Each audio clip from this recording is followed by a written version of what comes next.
Hello everyone, எல்லோரும் எப்படி இருக்கீங்க? நல்லா இருப்பீங்கன்னு நினைக்கிறேன்.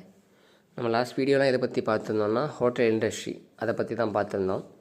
பட் இன்றைக்கி நம்ம கொஞ்சம் டிஃப்ரெண்ட்டான டாபிக் பார்க்கலாமா?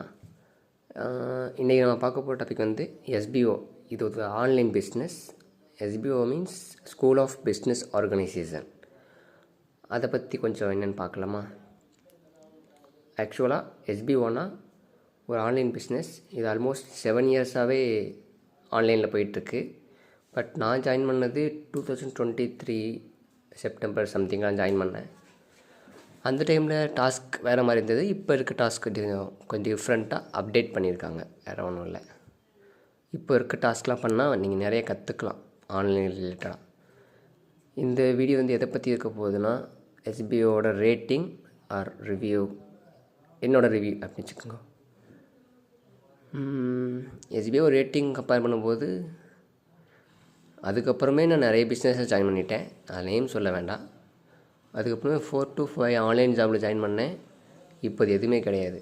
அதில் நான் ஜாயின் பண்ணி எனக்கு ஃபுல்லாக லாஸ் தான் ஆச்சு.